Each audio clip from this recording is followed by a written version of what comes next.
And I'd like to introduce our panelists.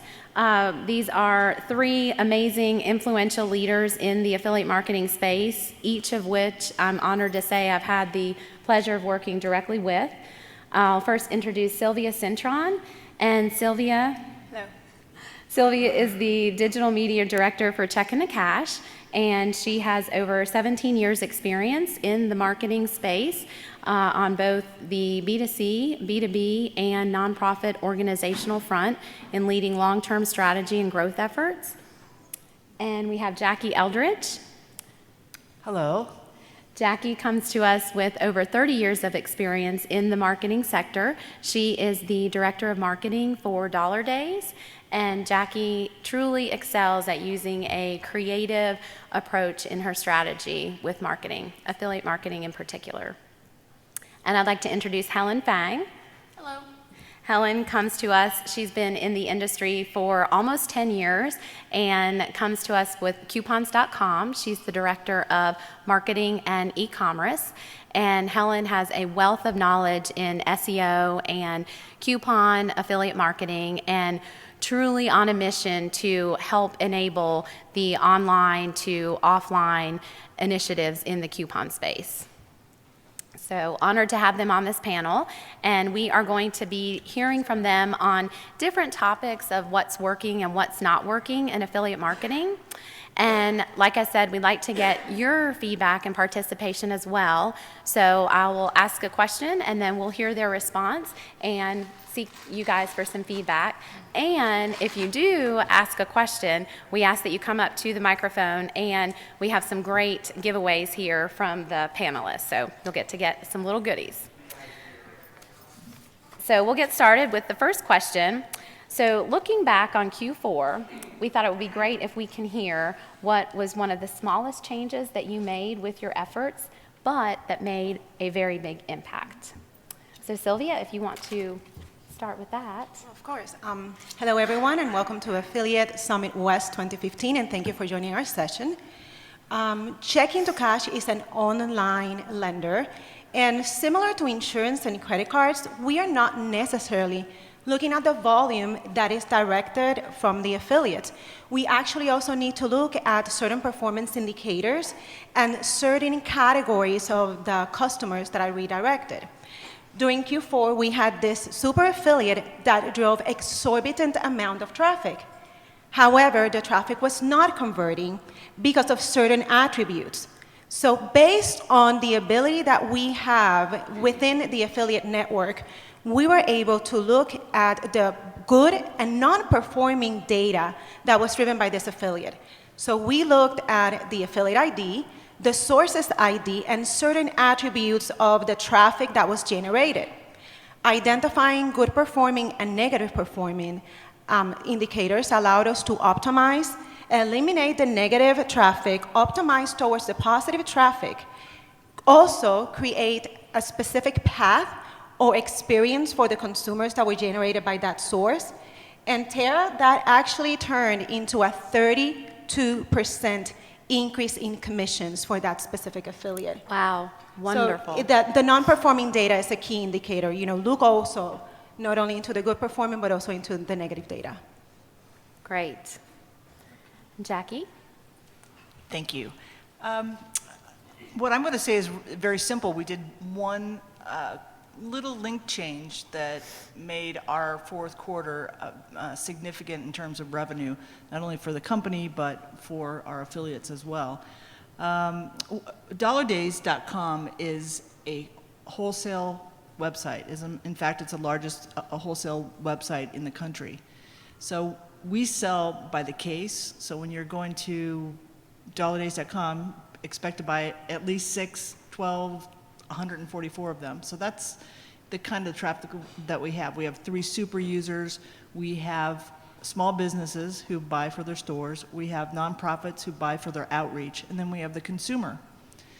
Well, our consumer business soared in Q4 through our affiliate networks, I should say our affiliates, because a website or a wholesale model is to have to register before you can see prices. It's standard in the industry. So to us, to my affiliates, to myself, that's a barrier to sales. So we changed our link for our affiliates so they could go to our homepage and have all of the pricing showing. Our conversions went through the roof, and so did our sales. And we had the best fourth quarter that we've had in 5 years. So it was a simple thought, but a great fix. Fantastic. So, as a publisher, Coupons.com, we have been in the coupon industry for a very long time. We're a leader in grocery coupons, and we work with the biggest consumer packaged goods companies in the world, so Kraft, Procter & Gamble. And so most people think about us as grocery. Well, I'm here to change that. I want the world to know that, hey, we're actually more than grocery, we're e-commerce. We have coupons for in-store and online at your favorite stores. And so, you know, in terms of the biggest thing that we did, it was a very small thing. All quarter, or actually all year, we've been thinking about how can we create new placements to address retailer pain points, and how can we create, meaning the e-commerce team, how can we create placements that's going to get, you know, Macy's or Nordstrom or DollarDays in front of our 17 million uniques. And so we, you know, thought of a lot of different strategies, and the one small thing we did was we have these big, they're called hero banners, but it only showed one ad at a time, and actually works very, very well in the CPG business. But for retail, I thought the number of inventory we have is actually very, very limited, and they're in high demand. And so it was literally thinking, okay, instead of one hero, guys, how about we do 5 and let's make it auto-rotate, right? Kind of marketing basic. Sometimes these are the like small things that honestly you know it if you just thought about it briefly or just had some fresh eyes look at it. But we were trying so hard to come up with new, flashy placements that we didn't really think about optimizing what we had. And so just doing that, we were able to increase our revenue for that placement by about 400%. And I think the better part is that we were able to give advertisers more space on some of our top pages. So Wow. that was good. Wow, wonderful, yeah. Any questions from the group for any of the panelists? Yes. Yep, microphone would be great. Thank you. Hi, I guess this is more for Helen. I work with you guys. I run the Levi's affiliate channel, so I'm sure I was one of the first people to buy up one of those carousel spots. But I was kind of wondering about just the people, the visitors to your site. So I know that kind of in the past it's been mostly people who are looking for printables. And when you're trying to expand into the e-tail space, how many of those people are actually kind of new users versus some of those brick and mortar people who are kind of converting? Because I think that kind of would guide our strategy in like how do we make these placements? How do we actually target the messaging for them? Okay, you've asked like 5 questions, which is awesome, but I'm going to try to break it down a little bit. So first, let's talk about the audience. So, Coupons.com audience is moms who are head of household, who are making all purchase decisions from which box of cereal to buy, Cheerios or Captain Crunch. These are moms who love Kate Spade, who want a new pair of jeans that's going to make them look good, feel confident. And so I think the overlap is actually huge. I don't think of Coupons.com as just printables. I think of Coupons.com as a savings destination for anyone who wants to save. We have, I would like to think, coupons for restaurants, coupons for grocery, coupons for online.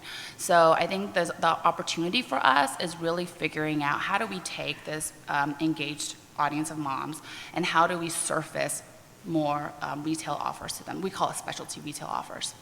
And there's a lot of initiatives that are in play. One thing that's a little challenging is that, again, our business is built on CPG, on grocery. So what I hear most from my retail partners is, Helen, how do I get on the homepage?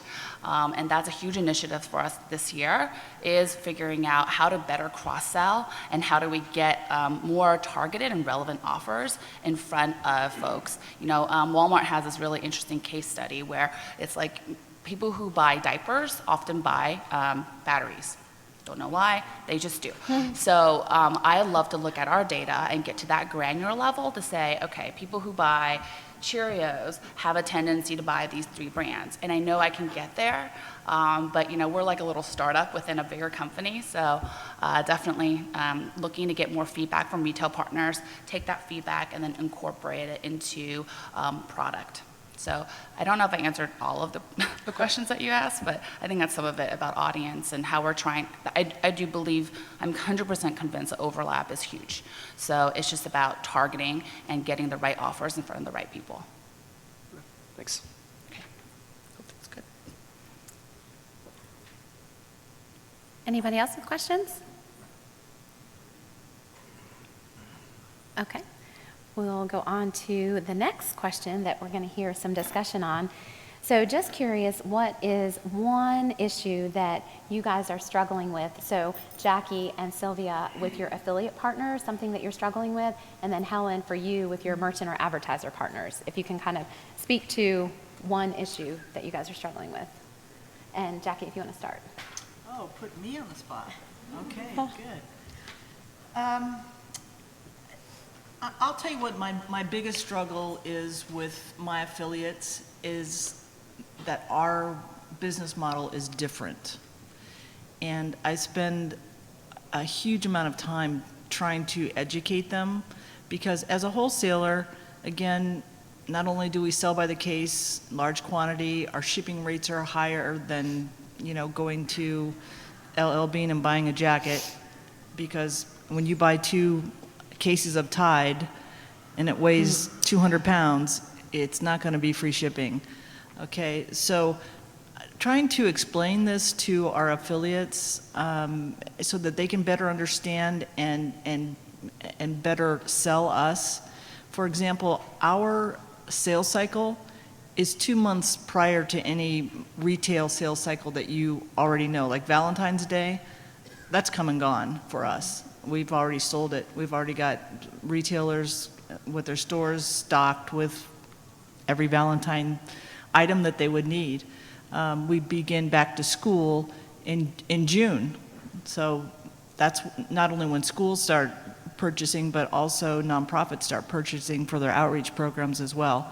So one of the things that I've been working on and have ready to launch for this year is a really detailed PDF that's kind of like a media kit almost, but it identifies and pinpoints our audience, what their habits are, what their ages are, their sex, and it includes a retail or a wholesale calendar so that our affiliates can better plan and use our business to build their business, because we have an incredibly high average order value, and affiliates love us for that, because of course that means more commission for them. And typically the more they sell, the greater their commission will be in terms of getting an incentive bump in commissions and that sort of thing. So I'm overcoming the educational obstacle by really being proactive as an educator and as an advertiser. Great.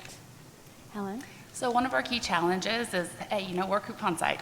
Can't get away from it. Proud of it. It is our heritage. But coupon sites, retailers have love-hate relationships with us, right? Are we driving incrementality? Are we just stealing last click? Other publishers don't like us. These are all things that, we've had to deal with. And I think coupons.com is uniquely positioned, not just because I work there, but because I think, our core audience, again, is a separate audience. The women are coming primarily for grocery coupons. But I think, as I mentioned earlier, there's a ton of opportunity for cross-pollination. And so this is what I try to explain to our retail partners all the time, is that there's great opportunity to upsell, to drive that incrementality, to introduce them to new retailers, online retailers, offline retailers, to improve average order size. But I also know that sometimes retailers are just not going to work with coupon sites, and that's okay. I think I could prove them wrong, but one of the things I'm extremely passionate about is content. And so we launched a new digital magazine called The Good Stuff. It's not branded coupons.com, it's a different editorial destination, because I want to show retailers that we can reach, we can get to that kind of top of funnel, we can get to that stage in the purchase funnel, top of funnel, and really start to drive influence. So I'm thinking about what our benefits are as a coupon site. I'm listening to my partners telling me what their challenges are, what their perceptions are of coupon sites, and we're coming up with creative solutions to help address address these pain points and really reach consumers wherever they are in the purchase path. Great. Sylvia? Well, you mentioned one, but I think I have two repeated challenges that we face with our affiliates. And I agree with Jackie that education is important for us to be able to better walk the affiliates into how to better promote us and how to make our programs work for them. And in our industry, that is the financial industry, then again, very similar to what I said about the insurance, there's a reason why we have guidelines for affiliates. Being in the financial space, I need to comply with FTC, CFPB, CFSA, on top of the fact that certain channels would have certain restrictions. That being the case, it's important that affiliates go through our terms, verify our guidelines, and understand that there's a risk for not complying to them. It's not that as advertisers, we want to be selfish and monetize or monopolize on a specific channel or a specific effort. It's the fact that some of them are actually required from a legal standpoint. So we are decreasing the risk for the affiliate, and we're decreasing the risk for the network and the advertiser. So I think, compliance, it's a very important part. I'm constantly seeing our affiliates trademark bid and direct link and promote us through social media, both of them not allowed by the program. So then again, it's that education, it's making sure that they understand the reasoning why, and that we walk them and provide an example of the best practices. So, that's the number one. And then the second, communication, I think, is the key component of a successful affiliate engagement. But I'm in the East Coast, and I have affiliates that are in the West Coast, and I have affiliates that actually are in the opposite side of the world.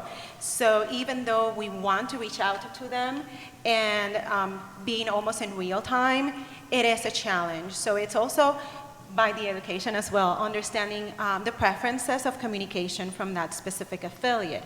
Is it Skype? Is it email? Would the affiliate would rather get a quarterly newsletter, or would I just communicate through Skype? So, I think the baseline is that, word that Jackie mentioned, education. Yeah, it sounds like education for sure. And yeah, communicating the value proposition and information regarding the company appropriately. Great. Any questions? Yes. Hi, this is for Helen. You talked about last click. Do you see this year the attribution model changing, where first click and last click both are getting paid for a sale, and merchants actually understanding that in the sales funnel you need all of them to work together, since you started Good Trust already, right? So then you need all of them to work together to happen? Or do you see merchants not really looking towards that even this year as well?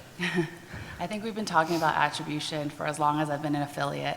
I think 2015, I think could be the year we really start to think about, our attribution models and what really works. And I'm actually eager to participate. I've always said, with retailers, I'm eager to participate to show you that I'm actually driving incrementality. That's important. One thing I think we'll talk about later is mobile too. It's kind of reverse problem where we're seeing a really big shift in traffic from desktop to mobile. Great, right? But the challenge again is attribution there too. Is we know what's happening with use cases. You're opening up our email, or you're looking for an offer, you're browsing, but then you're completing purchase at home on your laptop, and there is no click, right? So how do we show that we're able to, we actually are driving in-store purchases and online purchases through mobile? That's another, I think, even bigger issue for me at this time. All right. We can talk about that in more detail later. Okay, Yeah. thank you. Great. Any other questions? Okay. Yep.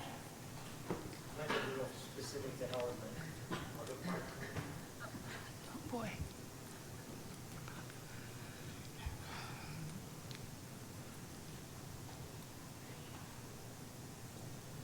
So this question's more for Helen. You said that some of the retailers didn't want to work with you or were shying away from you because of that.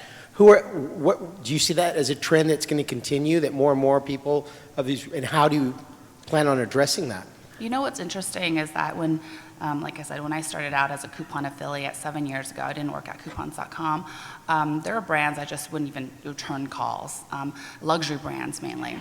And it's really interesting that what I've seen is that in the last 7 years, couponing has become cool, right? It's trendy and consumers demand it. And we've been able to get into programs like Neiman Marcus, Saks, Barney's, where, you know, they wouldn't return my call 7 years ago. Now they're eager to do more and more with us because they're seeing the sales that we're driving. But I think there's still a couple of folks out there that I think are very protective of their brand for very good reason.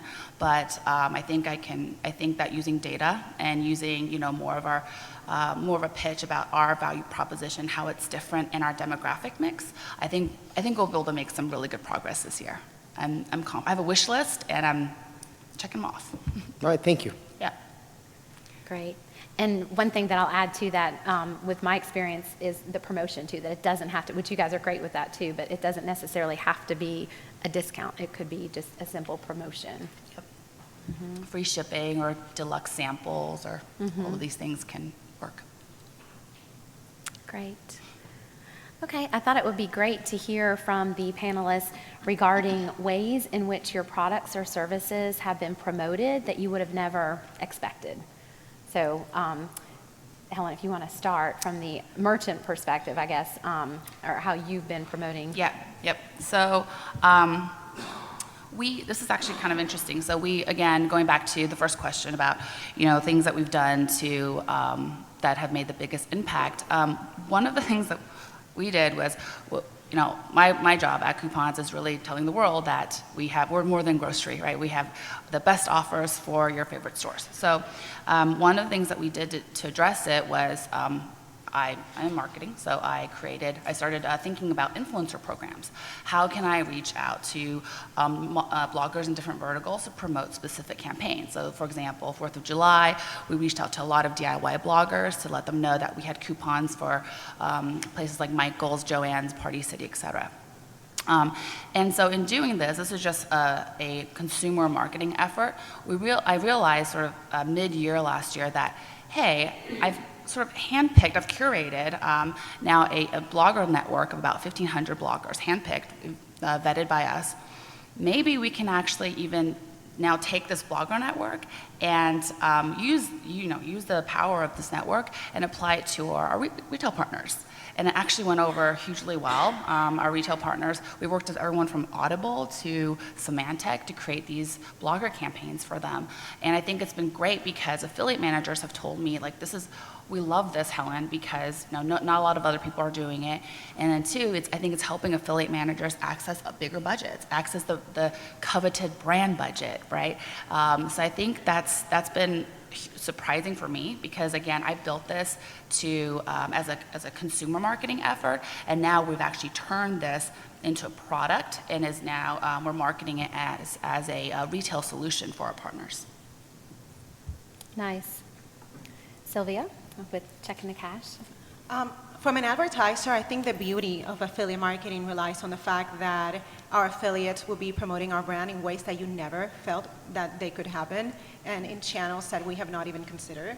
And I am not a gamer in any way, and it has been surprising to learn how successfully affiliates have been able to promote a financial vertical through gaming, unlocking worlds, buying pigs, I don't know, feeding blogs. So, I mean, whatever they're doing it great. They're promoting my financial offer through gaming. And the other surprising way has been through GPS, location-based, where the customer is, looking for specific financial businesses within their area.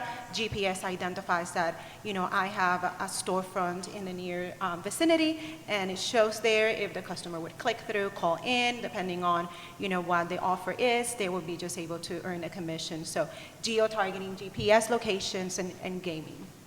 Beautiful, creative, love it. Mm-hmm. I bet, yeah, especially with the geo-targeting. Yep, great. And Jackie? It always amazes me to see what affiliates have done to make a conversion. So, I mean, their creativity is beyond sometimes. And I'll tell just a little story. I don't want to duplicate Helen's blog story, but I had this young man contact me, and he said, "I'm a stay-at-home dad with a blog, and do you think I could work with you on an affiliate capacity?" This guy is amazing. Not only does he know his audience, what he did was, and now remember, we have 300,000 products and they're sold in bulk, right? So how does a stay-at-home daddy blogger use 300,000 bulk products? I don't know how he did it, but he broke down the products that he felt that his audience would need or want, and he put them in little packages and used the little play I gave him in percentage off or dollars off that he could use for his package. And the guy is killing it.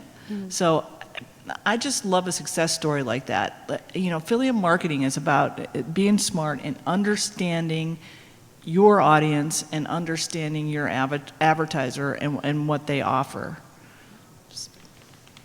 Great. I'm thinking the diapers and batteries would be good for him too, Jackie, based on Helen's comment Yeah, too. he's going to hear all about diapers and batteries. He just had another baby, so he's stay-at-home dad ×2 now. Wow. Yeah. Oh, wow. Very, very cool. Any questions regarding that from anybody? Okay.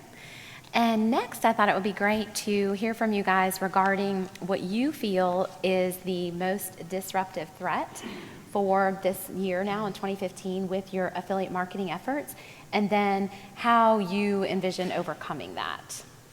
So, Sylvia, if you want to start with that. I don't want to call it a threat, but it's definitely a challenge being in the financial space and keeping the affiliates engaged and excited about your brand. We need to accept that it's a given. Financial advertisers are not sexy. They're not fun. We, in the majority of the cases, don't promote discounts. We, as advertisers, compete with brands such as Netflix, 1-800-Flowers, things that really resonate, with brand and day-to-day activities. So I think the number one challenge is for me as an advertiser, keeping my brand and my category top of mind within the affiliate, and educating and mentoring the affiliate with the understanding that financial advertisers have a very long seasonality. The trends for retailers, once December 25th is over, they stop. In the financial space, that's not the case. It's already January, it's going to be tax season around the corner, so be sure that you understand that the shelf life is longer, there's more repeat purchases or conversions. So I think it's understanding and getting them excited, the education, then again, that we talk about in our prior discussion, but it's keeping the brand top of mind, getting the excitement there, nurturing, mentoring, and communicating the earning potential that there is. As an advertiser, it's my job to communicate to the affiliates what's the best way to promote, how to promote, because at the end of the day, I am responsible for the success of my program and the success of my affiliates. Great. Yeah, I can imagine that is tough, but you guys do an outstanding job with getting that message across, certainly. And Jackie? Two things come to mind for me. One is fraud, and that is something that I think that not only is that for this year, but that's every second of every day of our lives. We have to look out for fraud and how to detect it. Because, well, we all know what fraud does, but it really, it hurts everybody involved, and someone ends up being a pretty big loser. So I'll talk about that, and I guess the way that I circumvent that is through my affiliate network. They have a terrific fraud detection program that is top of the line. So that's how I do it. The other thing that I see, I'm not quite sure if it's going to be like a major hit in the face, but it's what I call in our offices double dipping.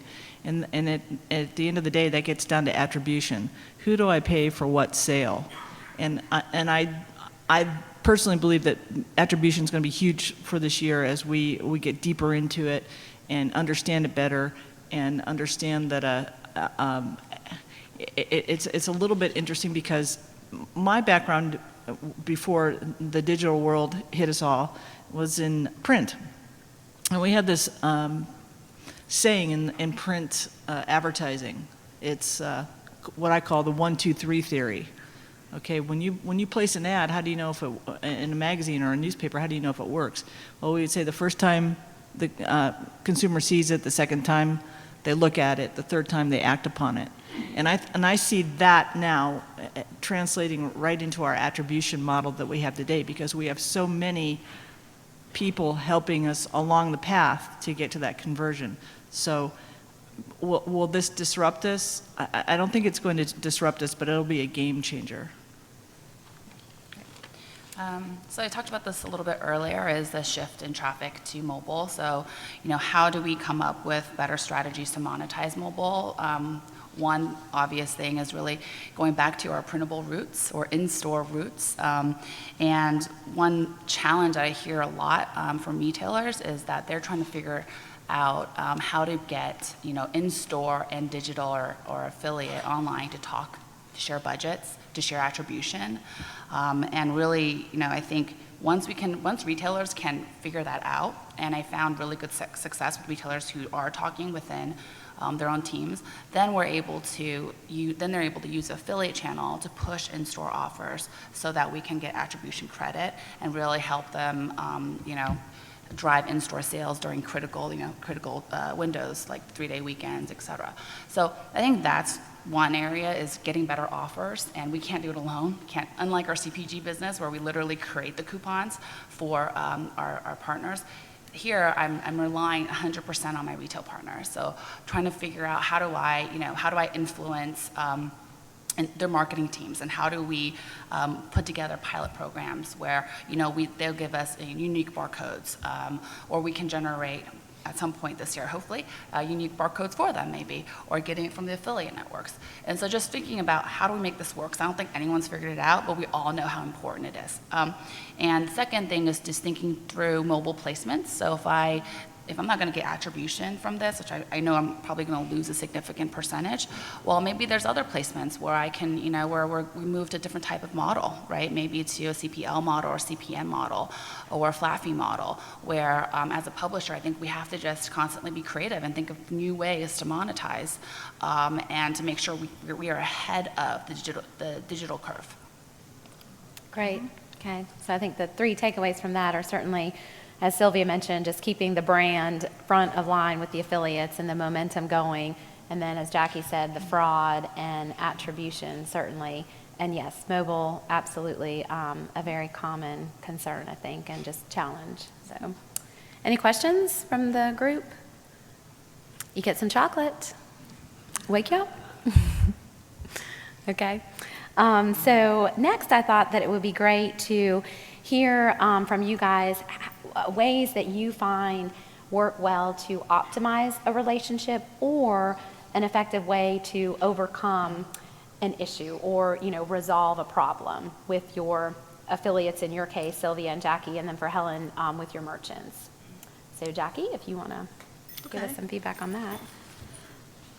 Okay, I'm going to say this. It's called love. Really, treat others like you want to be treated, and it works. And I'll say, back what I said earlier, communication. I just can't, I can't stress enough that honest, good, open line communication, telling it like it is, it really does work. In line with that whole thought about knowing each of my affiliates and understanding where they're coming from and what they need, I also am very particular about the affiliates that I choose to let into my affiliate program. And I think that that's key. I see a lot of advertisers just say, oh yeah, I've got, 10,000 affiliates working for me. So, oh, really? How's that working out for you? It's not, because you can't give them the love and the communication and that one-on-one, because I promise you, you take that core of 20 people, 20 affiliates who are doing it for you and they really understand you, you're going to have a lot of progress. Yeah, I mean, definitely communication. One thing is, we're all probably guilty of perpetuating epic email threads, copying 10 people on them, and problems escalate. And I hate email in a lot of ways. I prefer to just, look, if we're having a problem, if there's a misunderstanding, I don't want you to guess what my tone is. I want you to know what I'm thinking. And conversely, I want to understand what the issue is. And I'm certainly not afraid to hear hard truths. I mean, we're in the coupon business, so we run into challenges sometimes. But I've always found that when I pick up the phone and I talk to you as a person and not just some woman on the end of an email, we can usually resolve the issue within 10 minutes versus email threads that go back and forth for days. So that's my new thing that I'm doing this year. I'll respond to email, but if there's a problem, or even if something wonderful happened, I'd rather get you on the phone and we can celebrate, or we can discuss solutions. Great. Sylvia? I think it's ironic that being in the affiliate industry, communication is a big problem.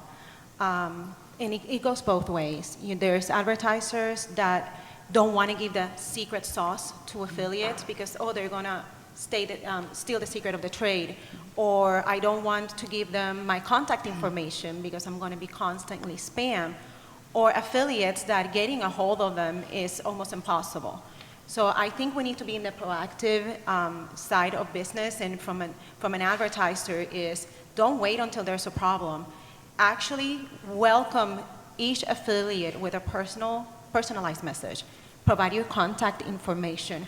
Understand, and like Jackie was saying, love. If you create a relationship with your affiliate, you know what's the preferred method of communication. And you are going to be reaching out the way that you know is going to be most responsive. If you wait until there's an issue, neither side are going to be able to answer the phone, because I'll tell you, sometimes if I don't know who's calling me and I'm in the middle of completing a report, I'd rather complete the report than answer the phone. So if I don't know that this is the phone number, from Helen, and she might have a problem and I want to be sure that I'm there for her, it's the same. I mean, she might have a problem and she doesn't know what my phone number is. So we need to be sure that contact information is shared. We need to be sure preferred method of communication is clear. Contact information, like I said. And if we wait until there's a problem, there's going to be lack of credibility and lack of trust. So we need to be forefront in communication. And it's ironic that it is a problem when it's the #1 key of success for affiliate marketers. Great. Okay. So it sounds like, certainly, Sylvia, just to echo what you said, and I think that kind of ties in definitely with Helen, but communicating proactively and maybe giving a heads up in an email. I'm going to give you a call. And that way you know to expect the call. And for optimizing relationships, certainly human kindness. And I am wholeheartedly in agreement with treating others the way you want to be treated. And it stands out. Affiliates really, my experience on both the affiliate and the merchant side, very receptive to the positive energy and just sincerely inquiring and how they plan on promoting and everything. So great. Any questions from the group on that, or any additional feedback? Okay. And I thought that we can now discuss, I know all of you guys, as the advertiser and the affiliate, working with affiliate networks, and also outsourced program managers on both sides, and what you feel the optimal role is with both the network and/or an OPM, outsourced program management company.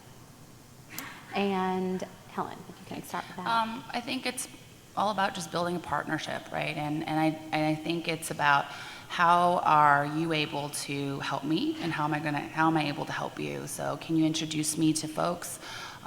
who we're not working with, do you have access to data that you can share? I think there's a lot of actual data. Same for me, how can I use my data about my users, purchase flows, et cetera, to, help you better, pitch our program. And so I think it's really just about, I think becoming friends, I know it sounds really cheesy, but becoming friends with your partners and understanding kind of what matters to them and understanding how they're measured so that you can figure out, how can I help you, get, hit your numbers this year or, get your bonus. And I think if you share that kind of love or kindness, I think it actually comes back constantly. And so I really love summits like this because you do have the face time and you get to work on building a relationship.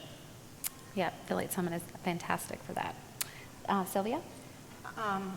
3 words come to mind: education, trust, and transparency. The network, at the end of the day, is representing both the affiliate and the advertiser, and they're going to be your partner in crime. They're going to be recruiting for you, helping you get placement, negotiating commissions. So we need to be transparent. We need to let them know what works, our seasonality, our trends. At the end of the day, the affiliate, the advertiser, and the network have a common goal, and it's a successful partnership and a successful program. And we need to be sure that communication, that love, that trust, call it friendship, call it respect, is there. I actually have a quote that I would like to share with us, with the team, and with you guys. And I need to read it because I think it's a bit complicated for not being a English speaker. So it's actually a Babe Ruth quote, and I think he said it the correct way. He said, "The way a team plays as a whole determines its success. You may have the greatest bunch of individual stars in the world, but if they don't play together, the club won't be worth a dime." So it's just doing this and working for a common goal. Great. Agreed. Jackie?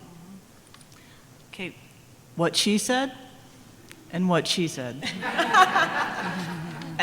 I will tell you that as long as I've been in the affiliate business, I've worked with every network and kind of see how each of them, what their strengths and weaknesses are in them. And what I've determined is what these guys said, but also, you look at a network and you see the strength and what Sylvia just said with her quote. Those team members, seeing a network that is really, really working for you and wow, they know my name, they know my kid's name, they really are doing the work that I could hire, that I might have to hire somebody else on my team to do. But no, they're way ahead of the game. They're doing it for me. So take a long look at your networks and make sure that they're doing the kind of work that you need that really assists you in reaching your goals. Because if you reach your goals, I can tell you that they're reaching their goals too, and it's win-win, and there is a whole lot of love in that room. And that's it. Excellent. Yeah, sounds like definitely in agreement of just the teamwork and working together to get to the common goal and proactively working through any issues or hurdles to get us there. Great. Thank you. Anybody have any questions from that? No questions? All right.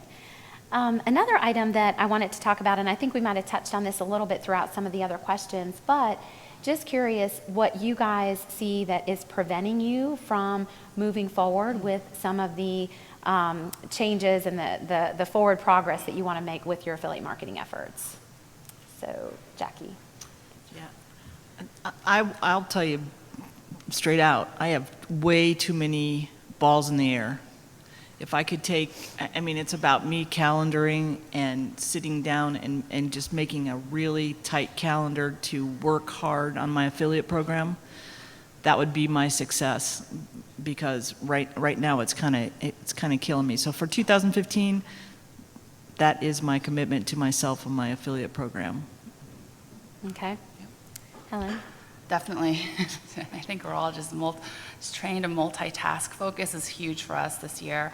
And as Coupons.com, we've got a lot going on. So we have our retail solutions. We have, we work with our CPG partners. We have retail partners. And so sometimes it's really figuring out how do I get the resources I need to, to make UI changes, to get my retailer partners in front of this audience. And so there's a lot of back and forth and educating the Coupons.com team, executive team, about affiliate, because they come from a completely different industry. And so it's education, and then also sometimes being very, very persistent in trying to get more product resources and engineer resources. And I think I've been very successful so far, but it takes a lot of time. And so I would rather focus on creating awesome marketing strategies and talking to partners. But unfortunately, I spend a good amount of my time sort of internally shifting resources around and playing Tetris with my Outlook calendar in order for me to kind of get the product needs that I have accomplished. So that's a big challenge. Okay, great. I love that you mentioned product needs. Being in the corporate world and being an advertiser, I actually have to convince the executives how important enhancements towards marketing channels, toward affiliates, towards technology that would expand our affiliate engagements are a priority versus product expansion and growth of certain markets. So it's a bit of challenge because as being a marketer, they think that we're always about like the beauty and the innovation, when at the end of the day, it actually brings back the revenue. So I think from a corporate standpoint, it's a prioritization and understanding the value. So I'm not quite sure, Jackie, if this happens to you, but in order to be sure that the corporate level understands the importance, we need to put together revenue, ROI calculations, how it's going to impact the bottom line. So for some affiliates, a small piece of enhancement is this much, but from a research standpoint, you need more developers, you need more staff. Is it more important to just enhance the campaign, or is it more important to keep as it is and then keep growing the affiliate and the enhancements through communication and education? So it's just prioritization, resources, corporate priorities. It's just all the balls in the air. Great. Yeah, I think that's something that is inherent a little bit within this industry. But one of the things that I love is that there are so many different initiatives, and the passion that's there, I think, is something that really helps to move things forward internally. So it sounds like you guys all share that as well. Great. Any questions? I have a question. This one is for Helen. Helen, as a retailer, do you recommend always having a coupon code box on the shopping cart page? Because what I've noticed is that many consumers on my pages are bouncing off the shopping cart pages. They're then searching for coupon codes, and sometimes what's happening is we're losing the sale to our resellers or third-party affiliates.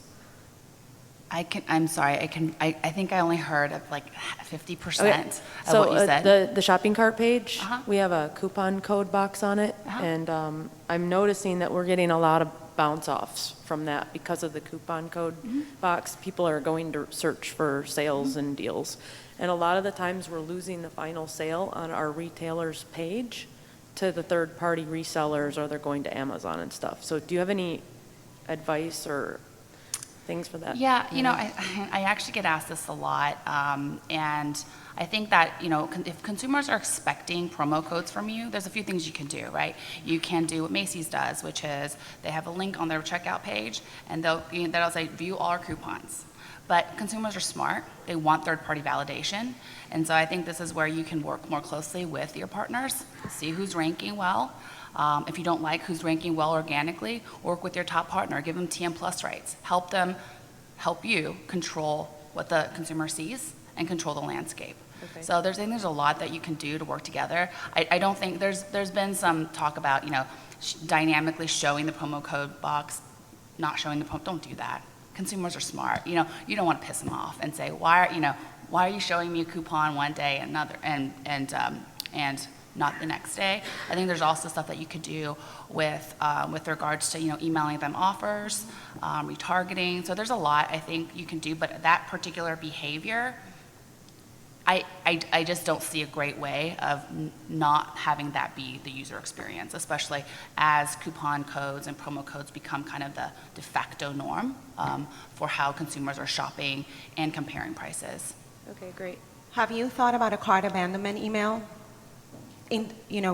Just trigger the email, be sure that you're not letting them cross over, and be sure that you capture them before the conversion happens outside of your site, or being proactive and making sure that you are top of mind in retargeting, apps abandonment, because at the end of the day, we allow affiliates to have the discount. So it's a catch-22 as the advertiser. Right. So you're allowing that discount, but it's hurting you in the conversion because you're paying twice. Right. So it's also thinking about how then I can keep top of mind with automated emails, pop-ups, retargeting, and then if you're allowing an affiliate to promote and to have a discount code, do it internally, like what she was saying. Okay.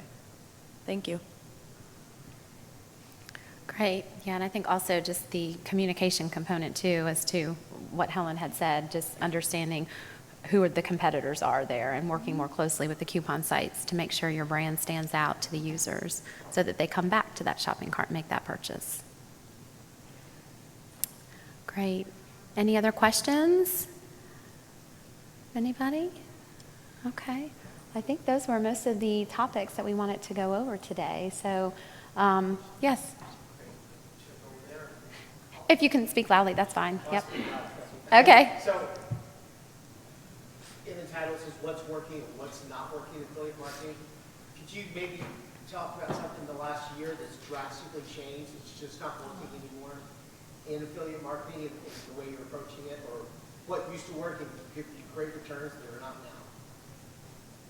now? Wow, in a nutshell, I actually think that nowadays, because of what Jackie was mentioning about having a control or a selected group of affiliates, I think in the past, it was about how many cumulative affiliates I have versus how many active affiliates I have. I think that has changed because you want to first get to know them, communicate to them, have a balanced distribution among the categories. I think that was also not something that was happening in the past. There were a lot of heavy PPC affiliates or heavy coupon affiliates. So if there's something that happens in a specific industry, a Google algorithm change, then you would have certain categories that just phase out. I think what I see that has changed is a more controlled size of an active or cumulative affiliate that are more balanced in the channel that they represent your brand, and that you have a more transparent communication and synergy. And of course, when I say affiliates, I just want to be sure that I include there the networks, because I think the role of the network has grown exponentially during the last 5 years, where they actually are almost working on behalf completely of the advertisers.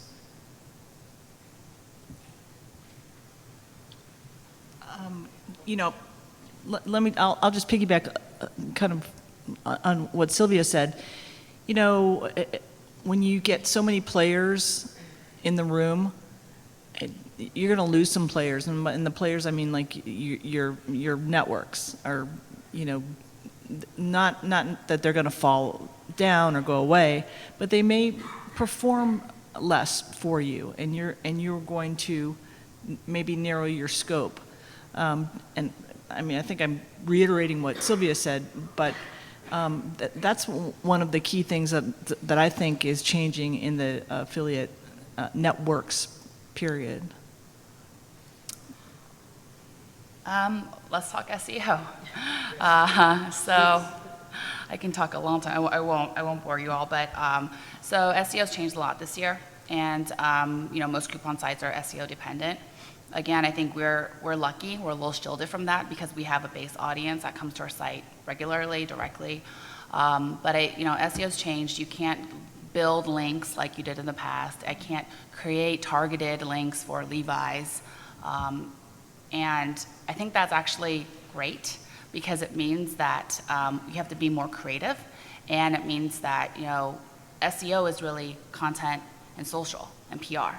So how do you get people talking about your brand in a natural way? That's a huge challenge, but I think that's a really interesting for me, is really interesting to figure out like what campaigns I'm going to launch that's actually about the product and not about, oh God, okay, I have to reach out to 1,000 bloggers and try to get them to link and then, do news article directories and do all of these things, like all the gray hat, black hat tactics. I think Google's, finally saying, look guys, no more.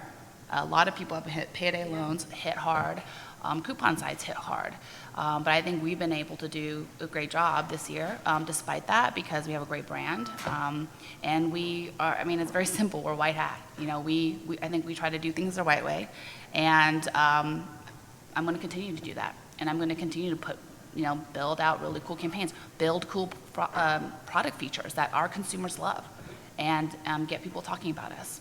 So I think this year, brand is going to be big for us. And it should be for all of you, especially because Google is now favoring brand over pretty much anyone else. So I think if you're a retailer, then you should absolutely be thinking about how your existing brand value can really boost your SEO opportunities. Great. Yes? What are you doing specifically about the links of your affiliates in order to prevent?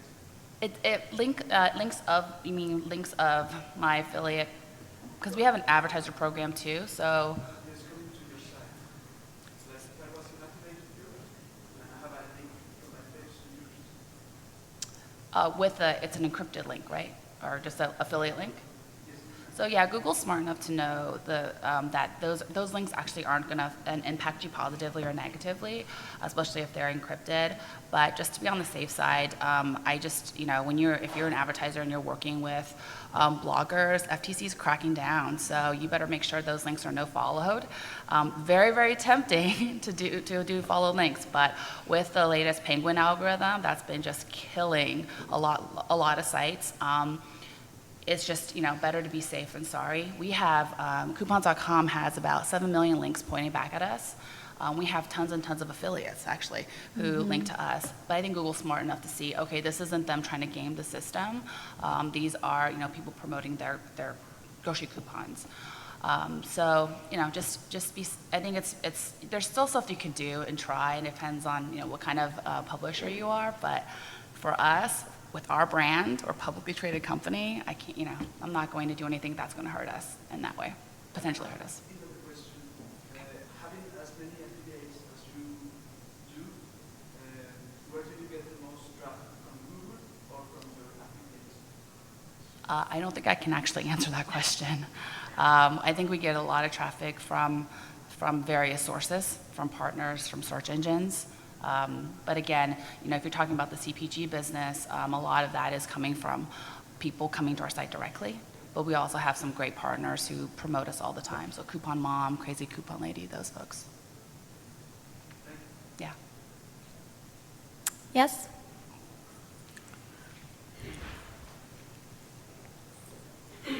Hi.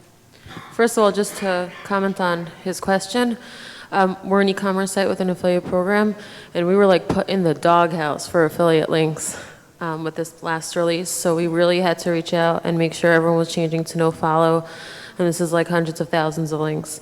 So I think that's the first step in that. But I actually wanted to ask you guys, I know that a lot of 2015 is focused on content marketing because of SEO generally.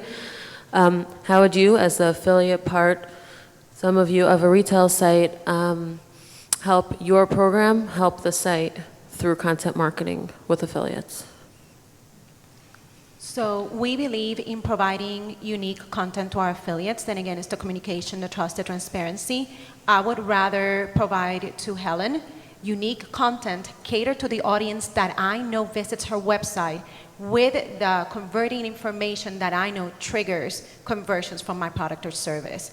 So I know that Helen has copywriters, that Coupons.com is great into creating content, but if her copywriters would rather, create that and I approve, so you have the confidence that is unique, that they're not copying things that are on your website, that is compliant, like I mentioned one of the challenges before, and then you know that is going to be helping her because it's catered to her audience with a product description that you know is going to convert for you. So unique content. I actually provide the content rather frequently, so Google knows that my page within her affiliate website is updated frequently, and it's also seasonal, so it's actually showcasing patterns or seasonalities that we see the consumers face through their life cycle or the year. So you provide multiple affiliates with content multiple times a year through your Yes. copywriters? And all of them are unique. You know, we actually go through that exercise for every single affiliate that needs specific content. Cool, thank you. Right. And just to add to that as well, from my experience too on the content side, just having the advertiser educate the affiliate, and that could be through the affiliate network or through your OPM partner, who your target customer is, because a lot of times affiliates are so creative and they can really create some nice content targeting that consumer that you know is going to convert. Do we have time for one more question? What'd you say? Okay, go ahead. Thank you. I just wanted to know from the entire panel if anybody has opinions or anything on the use of microsites, and if that's still a popular way to gain more affiliates or traction to a brand, and do we use them or not? When referring to a microsite, are you talking about like a secondary page within my website targeting affiliates in an educational matter? That or purchasing a separate URL with the same product on it, like a one-page microsite, which would be a special landing page with maybe your keyword in the URL or something. And it's for affiliate, for B2B? Correct. Okay, yes. I actually believe in, then again, the communication and the education and the mentoring. And I think an affiliate microsite or an affiliate splash page is actually fundamental, because I can host there my guidelines, I can host there the commission, I can host there the terms, the seasonality, the practices, just to be sure that you have a portal in addition to my merchant page within the network that gives you that rich information. So if there's newsletters, those newsletters could be hosted in the microsite. So I see it the same way that I see that I have a website that is, business to consumer. I see that as a different entity that has a voice and it has a brand that talks to you as the needs that you might have as an affiliate. Okay, great. Thank you. I was just going to add, landing pages, I know they're not microsites, but landing pages are pretty darn effective for what you're talking about. Okay. And as an advertiser, I'll build you a landing page any day, because it will really push the conversions. Great, thanks. Yeah, we for our advertiser program, it's a completely separate branded thing called Brandcasters. And I think you can have fun with it, actually. You can have fun with creating a separate brand, a B2B brand, depending on which affiliates you're trying to reach. And we built out like a complicated portal and everything for them. So it is definitely a separate site. Okay, thank you very much. Great. Any other questions? Okay. Well, I want to thank the wonderful panelists here. I think there's been a tremendous amount of valuable takeaways on all of these different topics. So thank you guys very, very much. Thank you. Mm-hmm.